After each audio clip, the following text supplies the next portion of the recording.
विधानसभा चुनावों में अब 2 महीने से भी कम समय बचा है। चुनावी दौर में दोनों प्रमुख दल कांग्रेस बीजेपी अभी जहां सीहोर विधानसभा के लिए प्रत्याशी चयन में लगे हैं, तो वहीं बहुजन समाज पार्टी ने अपने प्रत्याशी के रूप में वन विभाग के पूर्व डिप्टी रेंजर कमलेश दोहरे को चुनावी मैदान में उतार दिया है। मीडिया से चर्चा के दौरान बीएसपी प्रत्याशी ने मृदुभाषी ने चर्चा कर उनकी चुनावी तैयारियों का जायजा लिया। बहुजन समाज पार्टी से प्रत्याशी के रूप में सीहोर विधानसभा में उतरने जा रहे हैं कमलेश दोहरे जी। कमलेश जी से हम उनके चुनाव अभियान को लेकर और आगामी तैयारियों को लेकर चर्चा करेंगे।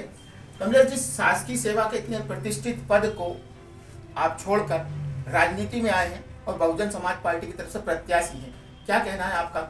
ऐसा निर्णय आपने क्यों लिया?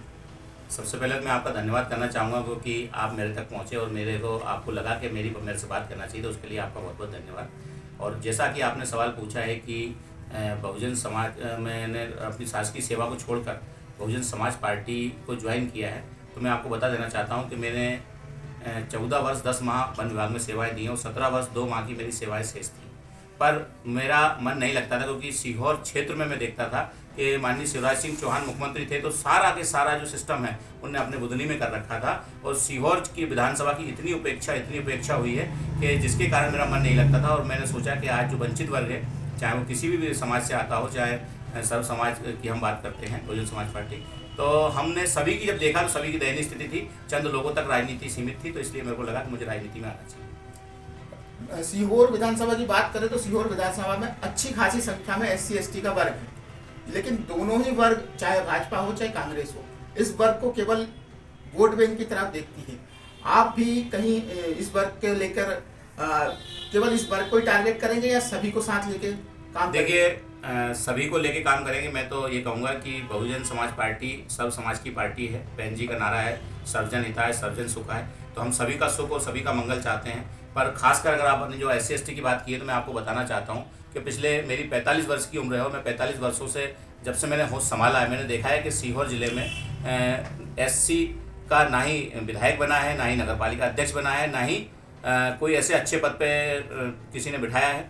तो ऐसी स्थिति में मैं आप कांग्रेस बीजेपी का भी सीधा नाम लेना चाहूँगा क्योंकि कांग्रेस पार्टी में भी आज तक कोई जिलाध्यक्ष SC से नहीं बना और भारतीय जनता पार्टी में भी आज तक कोई जिलाध्यक्ष SC से नहीं बना सीहोर जिले में। तो सबसे बड़ी विडंबना यह है कि राजनीति चंद लोगों को, कांग्रेस भाजपा की जो राजनीति है वो पूंजीपति और कुछ चंद लोगों के आसपास घूमती रहती है और आज तक ये जो बाकी समाज है वो उपेक्षित रहा है। अच्छा, शहर में ऐसी अफवाह भी है कि आप कांग्रेस का वोट बैंक या कांग्रेस का वोट काटने के लिए खड़े हुए हैं या भाजपा को फायदा पहुंचाने के लिए चुनाव मैदान में है, इसके बारे में आपका क्या कहना है? देखिए, जब कोई वंचित वर्ग से जमीन से उठकर ऊपर आता है तो जो पूंजीपति लोग हैं, जो सक्षम और संपन्न लोग हैं, उनके पेट में दर्द होता है। आज मैं बहुजन समाज पार्टी के माध्यम से जब मैंने सीहोर में लगातार काम किया, जमीन पे काम किया और समाज में जब वर्चस्व बनाया, और आज बहुजन समाज पार्टी का जो हाथी है वो भोपाल जाने की तैयारी में बैठा है, तो पेट दुखना जायज़ है। आज भाजपा के लोग भी मुझ पर आरोप लगा रहे हैं, कांग्रेस के लोग भी मुझ पर आरोप लगा रहे हैं, दोनों मिलकर मुझे आरोप लगा रहे हैं। मुझे तो ऐसा लग रहा है कि कांग्रेस और भाजपा दोनों मुझसे बहुत ज़्यादा डरी हुई है, इसलिए मुझ पर आरोप लगा रहे हैं। मैं जवाब देना चाहता हूँ आपके माध्यम से कि मैंने अभी बताया था, जैसा कि मैंने 14 वर्ष 10 महीने सेवाएं की वन विभाग में और 17 वर्ष 2 माह की मेरी सेवाएं थी। और आप डिटेल निकलवा लीजिए कि 2 जून को मैंने रिजाइन किया है, 16 जून को मेरे बेच का सबका फॉरेस्टर के लिए प्रमोशन हुआ। मैंने अपना प्रमोशन छोड़ा, 17 साल 2 महीने की नौकरी छोड़ी और साथ में वन विभाग कोई छोटा मोटा विभाग नहीं है। वन विभाग करोड़ों का बजट वाला विभाग है और आज आपको पता है कि अभी कांग्रेस आरोप लगा रही है भाजपा पे 40-50% का धंधा हो रहा है, तो ये धंधा हर जगह होता है, चाहे किसी विभाग में हो। आज वन विभाग भी इससे अछूता नहीं है। मैं कम से कम SDO बनकर रिटायर होता, फॉरेस्ट डिपार्टमेंट में रहता। वहाँ की जगह वन विभाग को लोग कहते हैं कि वन विभाग में जो भर्ती हो जाए उसे लोग वैसे ही अलग नज़रों से देखते हैं। पर आप ये जानिए कि मैंने सब ठुकराया है। कौन मुझे पैसा देगा, कौन मुझे ऑप्शन देगा? और बहुजन समाज पार्टी एक विचारधारा है और विचारधारा को बढ़ाने के लिए कोई पैसा नहीं दे सकता। पर ये हमारी पीड़ा है। हम कांसीराम साहब और मान्यवर बाबा साहब अम्बेडकर के सिपाही यहाँ त्याग बलिदान है। त्याग बलिदान करके जब समाज में हम आते हैं तो समाज उसका बीड़ा उठाता। आज हजारों लोग मेरे साथ हैं जो अपना तन मन धन देकर इस मिशन में लगे हैं और बहुजन समाज पार्टी को आगे बढ़ाने में लगे हैं। ये मेरा पैसा नहीं है, मेरे समाज का पैसा है। समाज एक एक रुपया अपना पेट काट के इस मिशन में लगा रहा है और इस मिशन में जो पैसा समाज का लगा है उससे आज हम आगे बढ़ रहे हैं। और मैं आपको बता देना चाहता हूँ कि मेरा समाज ने मुझे विश्वास दिलाया है कि आप चुनाव लड़िए, हम अपने घर में से गाय भैंस बकरी और ज़रूरत पड़ी तो हम अपनी मजदूरी का पैसा, अपने एक टाइम की रोटी का पैसा बचा के आपको देंगे, आपको चुनाव में इस बार भोपाल बेचाने का काम करेंगे। ऐसा मेरा समाज का विश्वास मुझे दिलाया है, तब मैंने इस रास्ते को चुना है। अच्छा, ऐसे कौन से काम है सीहोर विधानसभा में जो आपको लगता है अभी तक नहीं हो पाए 20 साल के भाजपा या कांग्रेस के कार्यकाल में? देखिए, भाजपा और कांग्रेस से जो लोग नेता आते हैं, पहली बात तो पहले से स्थापित और पूंजीपति लोग होते हैं, तो उनके दिमाग में गरीबों की समस्याएं नहीं होती, तो गरीबों को लेके कोई भी काम नहीं हुआ। अगर मान लो सीहोर विधानसभा की बात करें तो आज सीहोर विधानसभा में 90,000 वोटर हैं, बाकी शेष जो वोटर हैं वो तो ग्रामीण क्षेत्र में रहते हैं। और बांसिया पाटेर से आज सीहोर की दूरी जो है वो 70 किलोमीटर है। कितनी दूरी है? 70 किलोमीटर दूरी है। और 70 किलोमीटर के दायरे में एक भी कॉलेज ना अहमदपुर में है, ना श्यामपुर में है, ना दोराहा में। आज हमारी बच्चियां सीहोर कैसे पढ़ने आएंगी? आज एक शिक्षा को देखा जाए तो एक कॉलेज नहीं खुलवा पाई भारतीय जनता पार्टी, ना कोई वर्तमान विधायक इस बात के लिए बात रख पाए, ना लड़ पाए। तो आज इन्होंने शिक्षा का पूरा बंटाढार किया है, रोजगार का बंटाढार किया है। तो सारे जो काम किए तो काम तो कुछ भी नहीं हुए हैं, देखा जाए तो सिर्फ इन्होंने अपना पेट भरने का काम किया है, इसके अलावा कुछ नहीं किया। 30 साल नगर पालिका और 50 साल सीहोर विधानसभा, एक भी प्रत्याशी SC/ST वर्ग का नहीं था।